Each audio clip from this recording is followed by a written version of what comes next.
What's up guys, it's Mindset Performance Coach Adam Campbell here. In today's video, we're going to explore why downswings hurt so much and more importantly, how to recover from them quicker.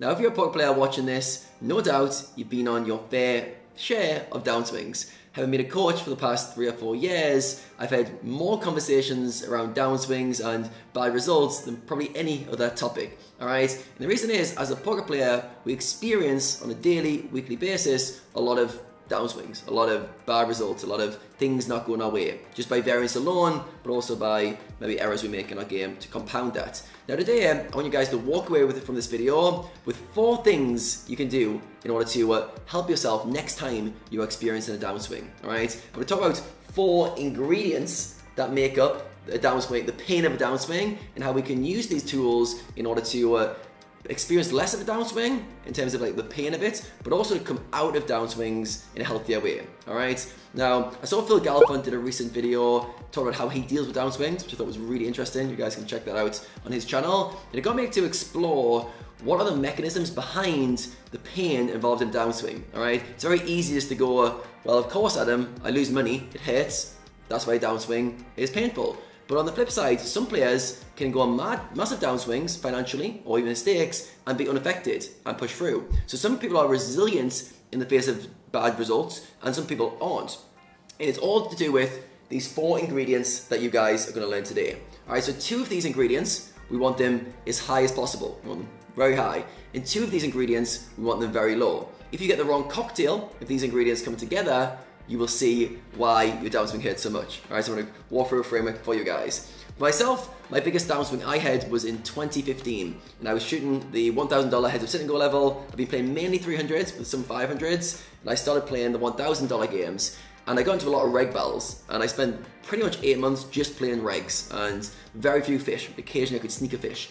And over the course of those 8 months, I lost between 80 to 90% of my bankroll. Alright, so that was pretty brutal, and it sounds like I'm a fish for losing that much over that time, but I went on a very, very prolonged downswing. Alright, I'm going to come back at the end to how I came through that downswing with these key ingredients, but that was one of the toughest times for me. I've definitely been on lots of other downswings, but that was such a prolonged one that I had to really work on myself to get through it. I'll show you how I was able to do that by basically watching, by using these concepts you're going to learn today.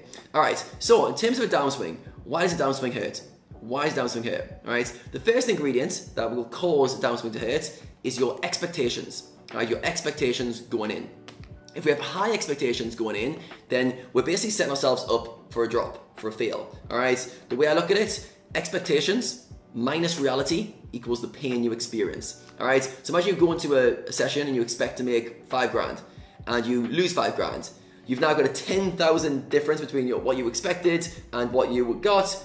That's a lot of pain, alright? It's a lot of pain in the short term, alright? Some people get attached to the expectations of making profit, moving up stakes, or things going their way. So what are your expectations going into a session or over a longer period? Alright, your expectations can be in terms of your results over the course of a month. Some people get very attached to having a winning month or having a profitable X amount of profit for the month. So your expectations will definitely impact how much you're experiencing a downswing. Alright, so first one, expectations.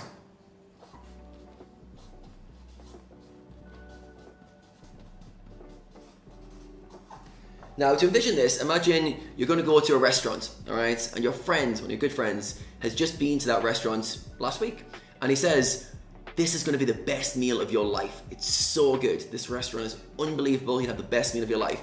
You now go into that restaurant, and your expectations are up here, right? You're like, oh, well, he's one of my best friends, and he thinks it was the best ever. Now, there's a very good chance when you walk away out of that restaurant, your expectations won't be met. And your experience of that situation will be worse as a result. Your reality, so for example, say your friend scores a 10 out of 10, say that restaurant is really, really good, but you only have an 8 out of 10 experience. Because your expectations were a 10, and reality only give you an 8, you feel a little bit disappointed. You feel a little bit cheated, alright? So because you went in with high expectations, even though you came up with a good result, as a result, you're left disappointed, alright, which creates pain. When it comes to your poker results, if you're expecting to have good results for a month and you have a losing month, all of a sudden your expectations haven't been met and you experience pain. Alright, so we'll come back to these as we go through it, but expectations is the first one. If we allow our expectations to get too high, in the short term, then we're going to experience the pain when they're not met. All right? So that's the first one. Second one is attachment. All right? Attachment to generally your results, but it also can be attached to your self-image, your ego being attached to you being a good player. So for example, say you're moving up stakes and you're attached to having a certain win rate or being good at poker because your friends validate you and your results validate you, and then you start losing. Now you're attached to being good, and all of a sudden you've now got to question that. Your self-image gets damaged. For the most part, it's attached to results. All right, get attached to certain win rates, certain results, certain profits. Yeah, attachment is the second one. All right.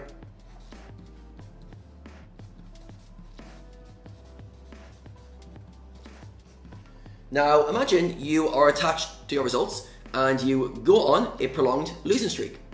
It's going to hurt, right? It's going to hurt because those results almost become a part of you. It's like an extension of me. I'm going to get these results. I value myself for having this bankroll, playing these stakes, and it hurts. All right. So the more we're attached to our short-term results in particular, the more pain we're going to experience when we're losing. So think about it like a clingy person in a relationship. Someone's really attached to their partner, and then their partner leaves to go on holiday for a week with their friends. That person who's attached to them feels the pain of them going. All right. So when we're attached to something, we're vulnerable to losing it. So anything you're attached to, think about it in that way. I'm vulnerable to losing it. I'm vulnerable when it's not there. So anything with the hard thing as a poker player is we need to get this relationship with our results where we want good results, but we can't get attached to them.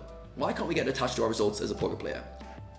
Why can't we get attached to our results as a poker player? The reason is you do not control them, and they're so volatile. So if you're attaching your personality, your identity to your results, when you lose, it hurts like hell.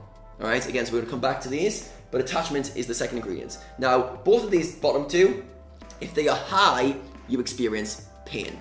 If you have high expectations, and you have high attachment, then you're gonna experience very lot of pain on your downswing. All right, so we'll come back to like the framework as we go through it, but these are the first two ingredients. The next two, we want these to be low. All right, I'll talk more as we go through it. But the next one, concept of, or the next components of whether a downswing will hurt and will it recover is your self-belief. Your self-belief and how much confidence you have in yourself whilst on a downswing. All right, so picture you've lost 10K over the course of a month.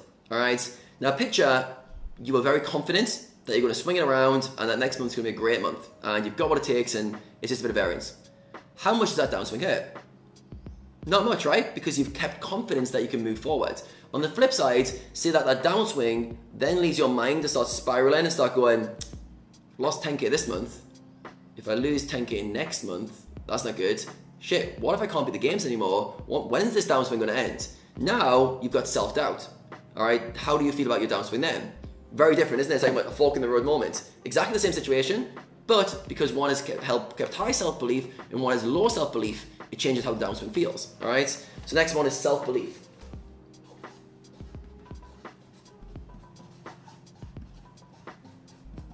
All right, I'll talk about how all these interact with each other at the end, because there's almost like a cocktail going on and a synergy between them, and if you've got some of these components going well, they can counterbalance some of the other ones. If you've got all of these going against you, you're going to be for hell. All right, you're going to be for hell. Okay, so we'll talk about how to get out of that situation if you all find yourself there.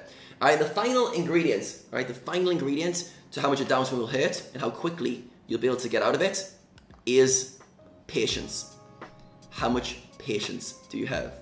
All right, a lot of poker players are very impatient. Just had a call yesterday with one of my one-on-one clients who's struggling with this exact concept of he's an impatient person. He wants success now. He wants his results to be better now. Not yesterday, not tomorrow, not the day after, but now. All right, and that impatience makes things more painful. All right, when you're experiencing a bad run, you struggle more. All right, so patience is the final ingredient. All right, now think about it. If you're on a downswing and you've lost, we'll use the 10K example again, and you lost 10K for a month, and you're thinking very short term, you're very impatient, you want to pay for this thing now, you want to invest more money in Bitcoin, you want to move up stakes because the games are good today, tomorrow, you feel like, come on, I want this, I don't want to be going backwards, I want to be going forward. You want short-term results. How much does that downswing affect you? A lot, right? Because you're impatient, you want to get somewhere quickly. On the flip side, imagine you're thinking about your poker career in terms of years. And you're thinking, all right, over the next year, I want to make a lot of money.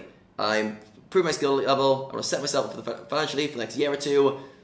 Now you're on a downswing, and you've taken a step back in terms of finances and goals, but you're patient because you're looking at the long term, how do you feel?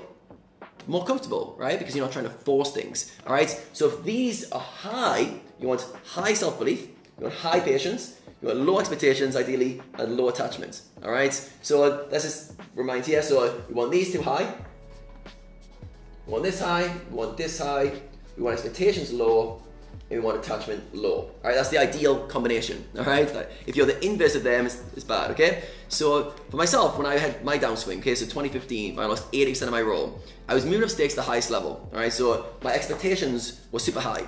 I thought within a few months I was going to double my income. In 2 months, I thought I'll be doubling my income. All right, I'm going to go from 5 figures to multiple 5 figures.